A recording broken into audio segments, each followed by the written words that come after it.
Day 4 of Pope Francis in Port Moresby was a day full of youthfulness and exuberance. Over 15,000 young people of Papua New Guinea had gathered in Sir John Guise Stadium to meet with the Holy Father. The Holy Father was warmly welcomed by Cardinal John Ribbett, MSc, Metropolitan Archbishop of Port Moresby, Papua New Guinea. Your Holiness, your presence strengthens and encourages us. Young people draped in the traditional attires of Papua New Guinea presented an exotic performance before the Holy Father to begin the event of the day. It was followed by an exuberant performance by the youth clad in T-shirts with Pope Francis's image printed on them. The young people expressed their dreams for a bright future and shared their concerns and anxieties with the Holy Father. The youth shook their legs along with a soul-stirring song, lifting the entire stadium to an electrifying atmosphere.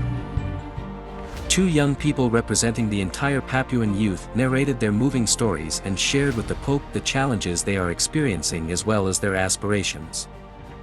My life in the church as a young person was not an easy one.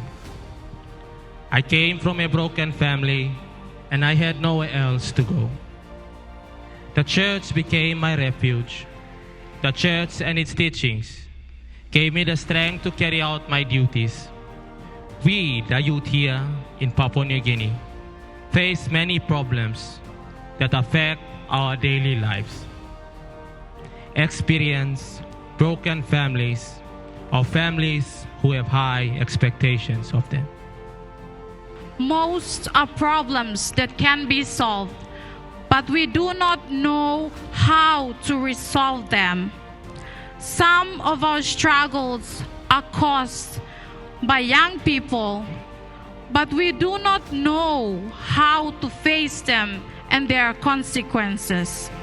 Despite all challenges, they were ready to proclaim the good news as Jesus the eternal young man did.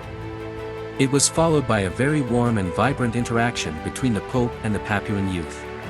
In his address, the Pope highlighted the need for harmony and unity.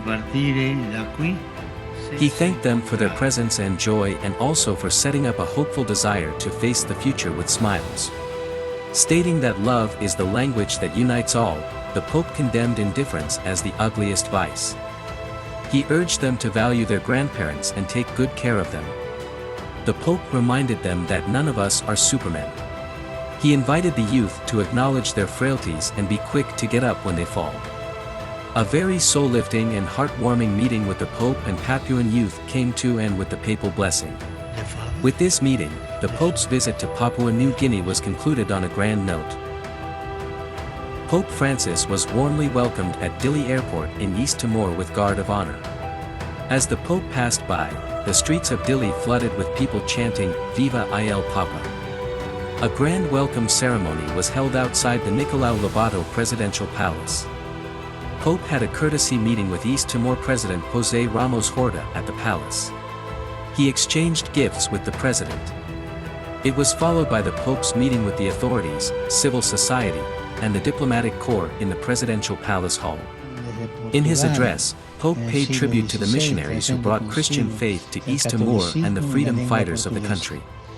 After paying homage to Pope John Paul II, he also urged the people of Timor-Leste to reconcile with Indonesians. The Pope also consecrated the nation to divine protection through the Virgin Mary.